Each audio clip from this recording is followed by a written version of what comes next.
my pleasure.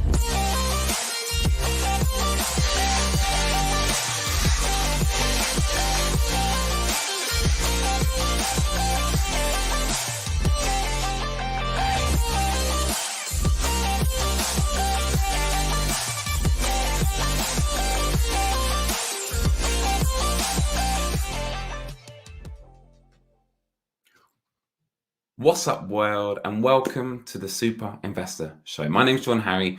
I'm going to be your host for today, but it's not about me because we bring on a super investor, your favorite super investor, to explore their superpower, but also their weakness, because arguably the weakness of a super investor is more interesting.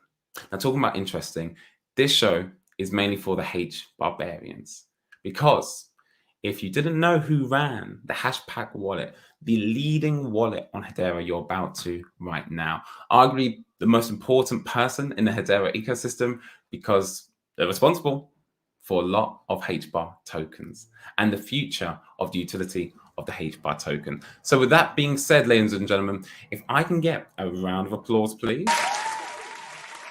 Introducing May Chan, CEO and founder at Hashpack. Hello. Welcome, May. Happy Monday. Happy Monday. And thank you for joining us as well. Because I know offline we were speaking, you've kind of fallen into the role of becoming the face of Hashpack. Yes. So how would you define May? I am a cheerleader. I am a tinkerer at heart. I have too many hobbies, and I just like to go out there and do things with people. So, when we talk about May in Hedera, May in Hashpack, a lot of what I do is reach out to people and talk to them and see what everyone's up to and get excited with them. Beautiful. And if we quickly go to your origin story, like every good superhero, where did it start? Because it didn't start with you coming in with years of experience as CEO at a Fortune 500 company. Let the H barbarians know exactly how May got involved.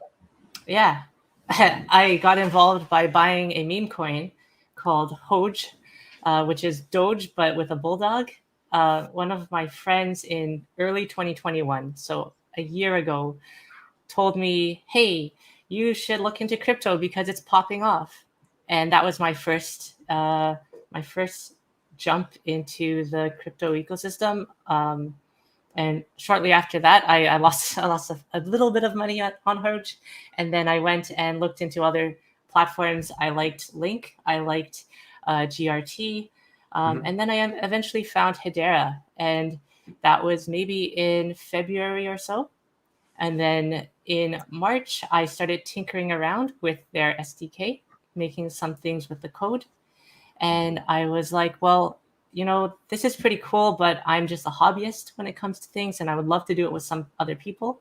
So I reached out to my community, the Hedera community, and I said, hey, does anyone want to build something? And a bunch of people raised their hands. And after a bit of discussion, 4 people stayed on, me and my 3 co-founders at Hashpack. We decided to build a wallet. We set a goal for releasing in October, and then we just worked in our spare time to build it. And you're no longer a hobbyist. It's now full-time, correct? Yeah, as of March. So basically a year after we started, we got some funding from the HBAR Foundation, and we were able to get 2 of us on full-time. And now we are close to getting the other 2 on, and maybe a few more team members after that. Congratulations. And I'm so glad you've shared how it all came about and where it's going now, because your superpower is the superpower of support, which arguably isn't the most exciting superpower on the surface, right? But I want us to dig a little bit deeper, because it's more than just support. And I think some people may think that you're the one getting the support. And I know for a fact, May, you take pride in making other people excel at what they do. So my first question is, where do you think the superpower came from? It's probably from my years as a consulting engineer. Consulting engineering, I'm an electrical engineer by profession. I did that for 10 years. And consulting engineering in the building space it's a bit technical, but it's not super technical. And a lot of the success that you find as a consultant is relationships that you build, and how you can empower your teammates or your clients or whatever to give you the information that you need to do what you need done, so that things get done on time and things get done in good quality. One of my earliest bosses like to talk about our inner clients and external clients, meaning you're like you're serving both the people that are outside of your company as a leader, but also you're serving the people who are on your team as a leader. So it's a very like service oriented mentality that I went into and found a lot of success in. And when you are in that service mentality, it's about giving, right? Giving without receiving. Are there days where it's tough to give? And if so, what do you do to bring yourself back to being that supporter?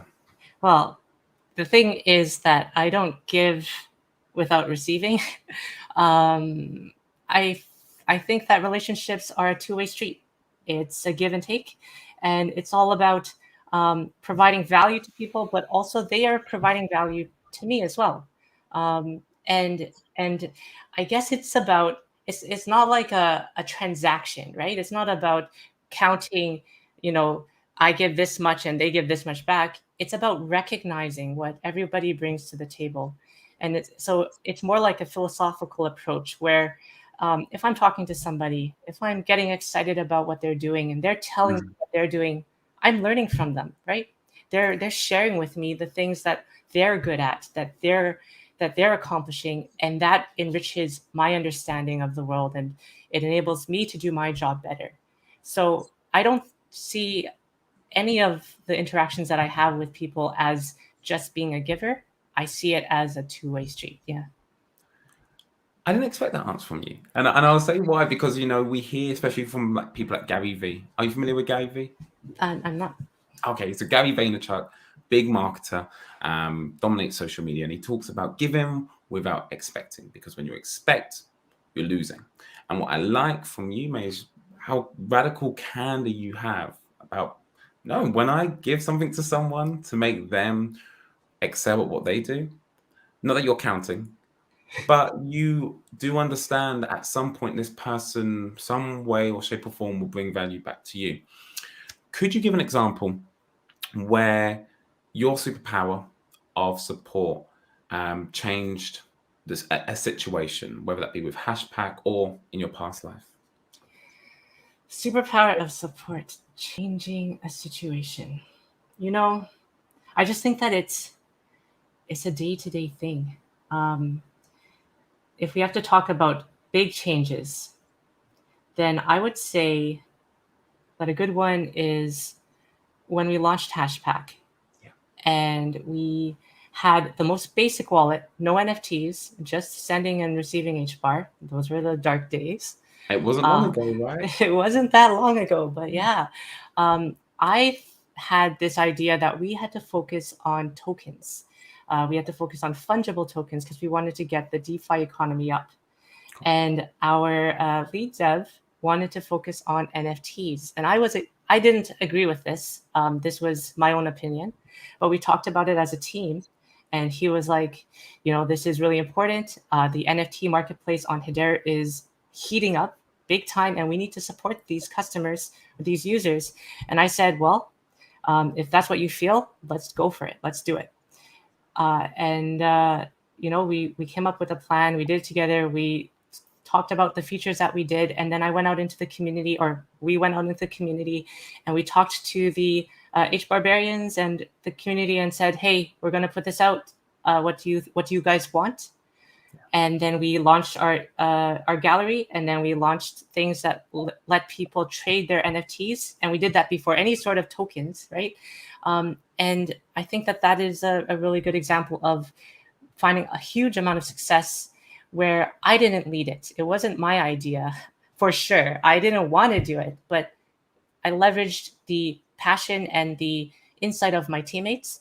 And I also, reached out to the community and made sure that they knew what was coming and they knew what we built so that they could take advantage of it and get excited about it. That humility it's refreshing to hear from you, May, and I hope you keep it, because this growing success, as we were talking offline, it's only going to be more. And the fact that you are humble enough to say, hey, look, this new feature, which arguably has changed the game in such a short period of time, it didn't come from you. In fact, you were opposed against that. Yeah, absolutely. And I would say that although I have a lot of I say a lot of things. I have a lot of ideas that I think should go out, and some of them have been very good, and some of them have been postponed, and some of them I've dropped. And I've never, at least I try never to push it so hard that I say we have to do it this way. And if you don't follow me, it's you're out or something. I would never say that. But I find that having that conversation and convincing my teammates or convincing the community by giving my side of things and then listening and reciprocating leads to a better result in the end, right? So, it's called humility, but it's also, I think it's practical. It's very like, you're never going to have all the answers. Even if you're the expert in the space, you can always learn from the lowest person on the ladder. And if you shut yourself off from that kind of conversation, then you're going to end up driving yourself into an iceberg, right? So yeah, I think that is integral to the way that I approach relationships and approach the direction of this company. And if you keep that going, this company and all the people that follow you are only going to lead to success. Now, before we move on to your weakness, I have one more question for you. And just a quick reminder for everyone watching live, don't just let me ask May questions. Make sure that you get your question in now, because I promise you in the years to come, it's going to be very hard to get hold of May. And I'm so proud that we're able to speak to her right now. And so, May, where is that balance? How do you even keep that balance of, you want to push your idea because ultimately you think your idea is the best for the community, for the company, but also not forcing it upon others? And as you said, convincing them. So how do you day to day keep that balance? So I guess the thing that I do, like, communication is everything, but just saying communication is everything doesn't mean anything. The thing that I do when I have a thing that I'm interested in that I think is a good idea, or even things that I don't think is a good idea that everybody on the team says that they want to do and I don't agree with them, right? That's equally important. And difficult. Yeah. Is that I first create a safe space to talk about things. So I make sure that everybody can say their piece, and I make sure that everyone does. So I don't let someone just kind of quietly sit in the corner and not say their piece. I'll make sure to call them out and just say, hey, what are your thoughts? But I also give people time. I don't ever like to make a decision on the spot. So when I think about an idea and I think it's going to be really good, I bring it up, but I don't push it. Then I come up with some thoughts and some research, and I put that in the chat.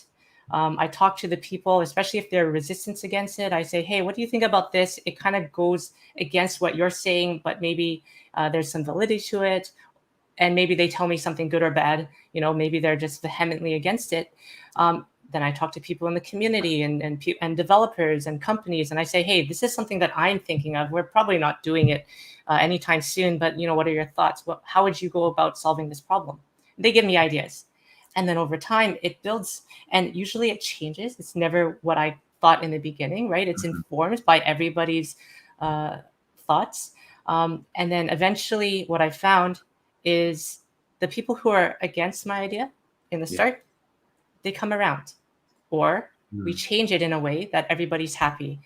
And it's not so much a compromise as it is a aligning of values, aligning of objectives and goals. And then now we're all working together, and then now we all can work independently because we all have the same objective, right? And we're not making compromises and saying, well, we'll do this, but if we do this, I'm going to do this too. It's never about that. So I think that time maybe is the biggest thing that I would say is a tool in my toolbox that helps to make these changes happen and keep us on the right track. Time and crypto don't go in the same sentence. It's a very fast space. Yes. It is. So for you to say, and again, from the outside looking in, and John, one of the viewers, has summed up exactly what we're echoing here, which is Hashpack is just the beginning, right? Ultimately, there's a balance between taking your time so much that a competitor or a partner in the space can move on that, but also moving too fast where the mistakes come. But ultimately, like you said, at the end of the day, there is no compromise. And you're not willing to sacrifice that over giving everyone enough time to execute. So thank you for that golden nugget there, mate. Absolutely. Now we transition over to the vulnerable aspect of the show, which is your weakness. So please tell the viewers, mate, what is your weakness? My weakness is that I am not a detail-oriented person. I think big picture. I think big. I aim high.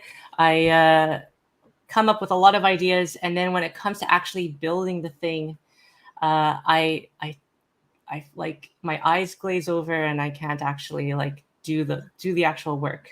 It's like the small details that matter, especially when you're talking about security, especially when you're talking about just actually implementing something. There's a lot of little bits that if they don't click exactly, then the user experience is ruined. And this is also the same like when I was an electrical engineer. I mean, we're building buildings here that people rely on for their day-to-day. And, you have to make sure that all of the calculations are correct. And I really sucked at those calculations. It was really bad. Yeah, right? It was always my weakness. And it's something that I struggle with. But also, sometimes I just have to bite the bullet and sit down with the numbers and crunch them and make the spreadsheets and like spend 5 times as much time as it takes anyone else to do it. But eventually I'll like get there and there'll be mistakes.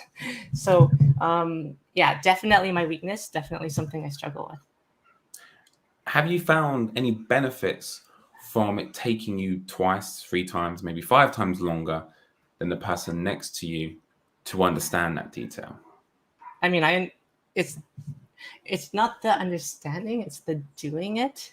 It's the like making sure that all of the calculations are correct and making sure that, I don't think that there is a benefit to my weakness. I think that I am just bad at numbers. But, I make up for it with my superpower, you could say, where I try to lean on the teammates where that's their strength. Our CTO is excellent at picking out the little details and making sure everything works and being really, really particular about exactly how things are done. And same with Nick, who is our security expert on the team. Security is a very specific thing, and he goes into meticulous detail to make sure that all of the little things are captured so that we are as secure as possible. And they do that, right? And I rely on them to do that. And I don't look over their shoulders or anything like that. Even if I was an expert, I wouldn't, because that's what I trust them to do. And same for engineering. I had people who worked under me, and I was just like, you got to do the numbers well. And then I'll look over them briefly. They'll check out. And then sometimes, the work will come back and there will be a mistake. And that's on me because I was in charge of the design for engineering. So I will take the hit for it. But the work was definitely better because I had someone who was good at it helping me out, right? So it's interesting.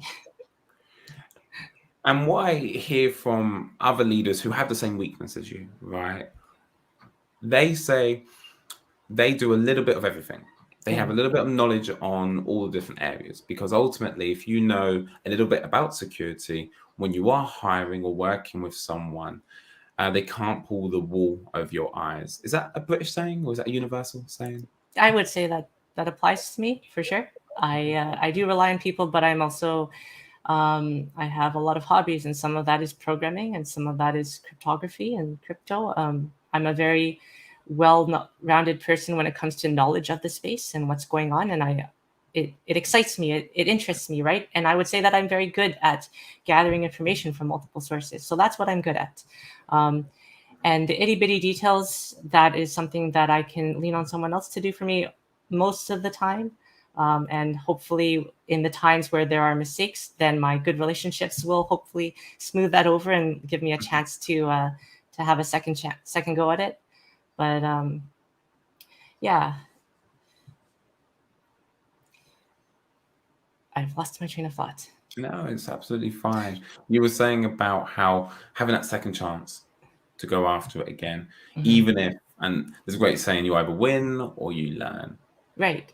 And so it's lovely to know that you are a well-balanced person in and out of crypto, which I know a little something about you. And it relates to my big passion, which is kickboxing. And is it Muay Thai as well, or just kickboxing? Yes, a little bit of Muay Thai, but I compete in kickboxing. Excellent. Do you find them? Because only I'm a super geek. So when it comes to mixed martial arts, that doesn't stop.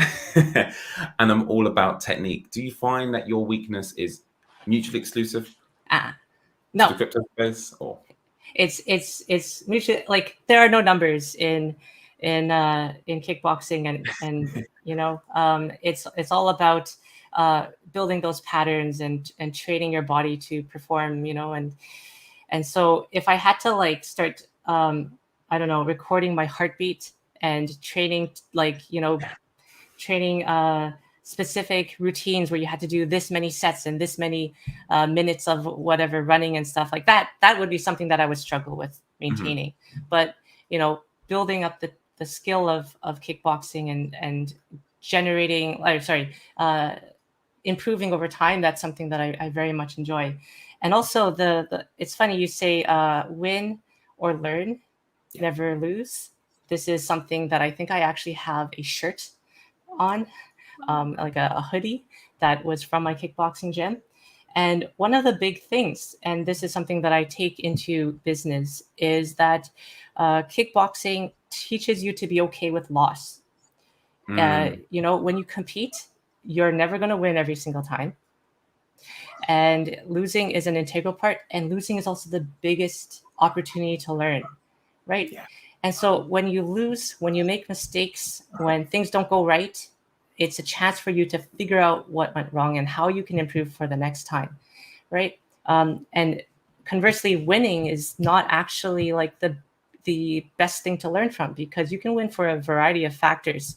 In kickboxing, you can win just because the other person slipped. You can win because you had a good sleep and the other person didn't, or you could win because you just ran 10 kilometers every 3 days or every morning, and you just had more gas than the other person, and just they out techniqued you for round 1.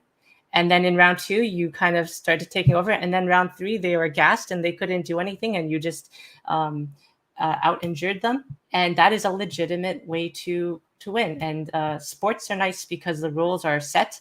Business isn't quite so straightforward. But I think the same thing about losing is just as applicable to business. And when it comes to, this is an investor show. When it comes to crypto and investing and stocks and all of that kind of thing, you're not going to win every single time. So when you lose, make sure you learn. And also when you lose, make sure that you'll be okay with that loss. Only invest what you're willing to lose is something that I believe in. It's heard a lot because then you can act more rationally. And then when you get hit by like bad luck or whatever, then you can recover. Same thing with martial arts and kickboxing competitions. You wouldn't go and compete in a really high level fight if you're just an amateur.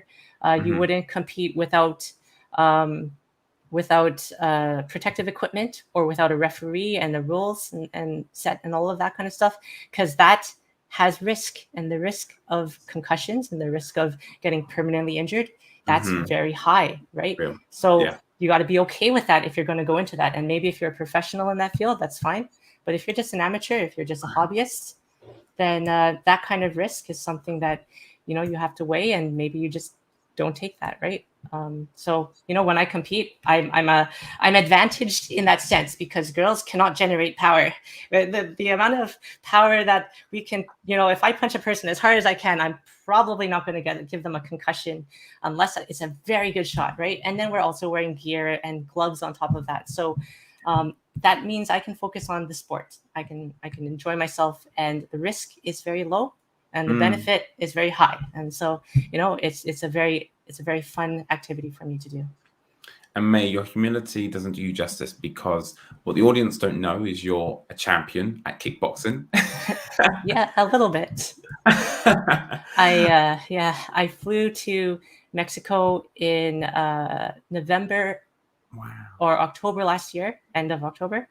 And I competed in the Pan American Championships for WACO, which is the World Athletic Kickboxing Organization, representing Team Canada. I won my first match, which was against a United States girl. And then I lost in the second match to another girl from Canada.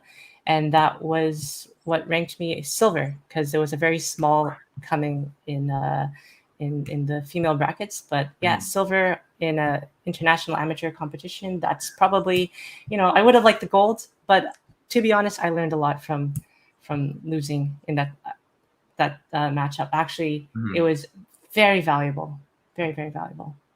So, studies have shown that pain is a powerful lesson to all of us, because when we go to the psychological level, pain has more of a lasting impact on our memory than pleasure. To the point where, if I was to ask you, May, I hope you haven't, but have you been in a car accident before? Yeah, actually, just a minor one. We did a spin and then didn't hit something, so it was okay. But yeah, I remember that. You a couple more questions. How many years ago was it? Do you remember when it was? It must have been like 15 years now. Wow. Long time. Do you remember who you were with? Yep. What you were wearing? Yep. I remember what they said. The moment that we hit the tire and then went out of control. I remember exactly that moment. Yeah. And it's no coincidence, because if I was to ask you what you had for lunch maybe 6 days ago, could you tell me? No, probably not. Maybe some more time, right? Yeah. And that wasn't something we prepared offline, by the way, everyone. That is a true example of how a painful experience burns our long-term memory much more than a pleasurable one, which I'm sure lunch 6 days ago was pleasurable. Definitely. And so pain is a powerful teacher. I've never heard the comparison about invest in what you can lose, because it's the exact same as martial arts. If you're going to compete, are you willing to lend your body to another human being and accept the fact that you are going to get hurt? It's impossible. And the reason why is because I actually hate that saying, May, okay? But you've changed my opinion purely because words are powerful. So if you say, I'm going to invest as much as I'm going to lose, I was always under the impression that psychologically now you've already accepted defeat, that you've lost it. But what you're saying, and correct me if I'm wrong, the risk of what you're about to do as an investor is you could lose this amount. Could you survive? Could you provide if that happened? Yeah. Yes or no? And it's the same as a martial artist myself. When I go to training, if I dislocate my knee tonight, am I okay with that consequence? Yeah. Versus the consequence of someone breaking into my home and me not being trained enough to handle that situation. Sure. And that's that risk to reward, the risk of losing your money, but also making generational wealth, the risk of dislocating your knee, but also saving your life and the lives of others. So thank you, May, because you've changed my mind. Excellent. that was your plan all along. Just that was come on my plan show. all along. I would also add too that when you're investing in something, and obviously stocks and crypto are interesting because you don't have to necessarily be involved in what you invest in. But when you invest in something, if it's something that's worth it to you, then you're benefiting not just in the direct consequences, which is, I don't know, winning a championship or making a lot of money. But if you invest in something that you believe in, that does good things, Like when you invest in yourself in training, you might never use your martial arts training, but you get fit, you get healthy, you go and meet that community of people who are all trying to be healthy together, and that's a very positive community. When you invest in a crypto project that you believe in or a company that you believe in, you hope that they are going to succeed, and it's best if you, well, in my opinion, as a non-serious investor, non-financial person who makes their money off of investments, but when I invest in something, I want to know that that money is going to benefit that cause. And if I benefit monetarily later on, that's great. But if not, then that's okay too, because hopefully that project will succeed along the way and do things that make our lives better or something. Beautiful, May. And I think that's a perfect note to finish on, because ultimately everyone watching this, mainly the HBARians, we all, of course, want to gain monetary value from investing in HBAR. And of course, Hashpack is only going to facilitate that. But on top of that, 98% of the process is waiting. And whilst we're waiting, we get a chance like this to build a relationship, May, where I hope we meet in person at a future Hedera event, and we'll meet the community, and we'll meet people who may join Hashpack, who may leave Hashpack, and they'll go and build their own thing that will build the ecosystem in another way. And that's where we come back to reminding ourselves, why are we doing what we're doing? And I think you have reminded all of us to look at what we've invested in. Are we proud in what we're invested in? Because ultimately, like you say, it's more than just making money in this space. So with that being said, May, is there one last thing you'd love everyone to remember? HBAR to the moon. I love that. I wish Zenobia would have said that. Brilliant, mate. We're going to make sure we snippet that and get that spread everywhere. So thank you for your time today, May.